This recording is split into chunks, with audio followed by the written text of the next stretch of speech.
Am I the asshole for rejecting a guy due to his toxic mom? First time poster here, bear with me. These options acknowledge that you're new to sharing stories online and set a friendly, relatable tone. I've known this family for years, but distanced myself at 13. The reason? I discovered the mom 58F, a retired doctor, would frequently badmouth me and my siblings behind our backs. She'd make vile comments like her biological mom was a hoe, so she probably will be too. This cuts deep, especially since we're all adopted. The idea that someone's genes predetermine their character is not only false but also hurtful. Coming from someone in the medical field, it's especially shocking. For simplicity's sake, let's call her Karen, a name that fits her entitled, judgmental persona all too well. I used to be tight with Karen's kids, Mike and Emily. However, I started distancing myself from Emily around age 13. I realized she couldn't keep confidence as everything I shared would inevitably reach Karen's ears. As a teen, I had things I wanted to keep private, embarrassing stories, venting sessions, or just plain OL secrets. But Karen would spill them to anyone who'd listen, often twisting facts or exaggerating. Worse still, Karen's gossip network extended to my own family. My dad would sometimes hear about my supposed issues from acquaintances, leading to either lectures or trouble at home. It was infuriating and violating. Mike and I remained close friends until he turned 18. He'd graduated college early, starting at 15, alongside Emily, and enlisted in the Air Force. Our friendship naturally drifted apart as he prepared for his new path. Before that, Mike and I had a connection that went beyond friendship. We weren't officially a couple, but we shared a deep emotional bond, exchanging I love yous, good morning, and good night texts, and discussing our future together, from the number of kids we wanted to where we'd live. Our connection was strong. We shared daily texts, sweet nothings, and I love yous. We'd discuss our dreams, from starting a family, how many kids, etc., to building a life together. It was a beautiful, intense bond. We mutually decided to wait until we were both adults to officially date, keeping our closeness a secret from our parents.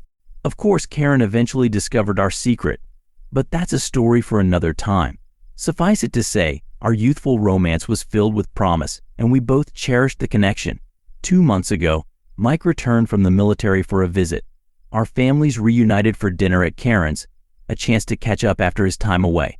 The evening started pleasantly enough, but as the hours passed, I began to feel suffocated.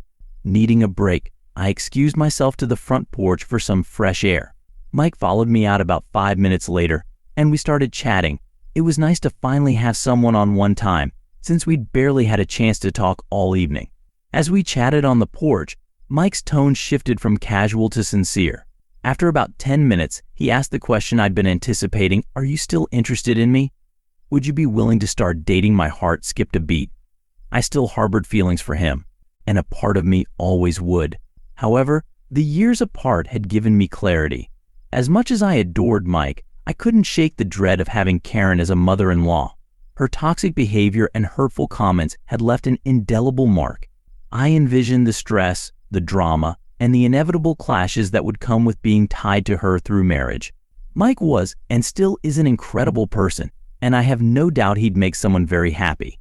But for me, the thought of navigating Karen's manipulations and criticisms was a deal breaker. I took a deep breath and explained my reservations to Mike. "Look, Mike, you're an amazing guy, and I have no doubt you'll make someone incredibly happy. But for me, it's not just about us, it's about the whole package, including Karen. Honestly, I've never clicked with her, and I worry that our relationship would put a strain on yours. I value your family bond and wouldn't want to come between you and your mom." I spoke sincerely, hoping he'd understand. Mike's expression fell, and the warmth in his eyes faded. He seemed disappointed, even hurt. The rest of the visit was tinged with awkwardness, and Mike's usual warmth was replaced by a subtle coolness. I maintained your honest and compassionate tone while refining the language for clarity and emotional depth. A few days later, Mike called, his tone starkly different from our porch conversation. He lashed out, saying I was an asshole for rejecting him over his mom. "You're hurting me and my family," he claimed. "My mom has done so much for your family, and this is how you repay her." His words stung, but I stood firm.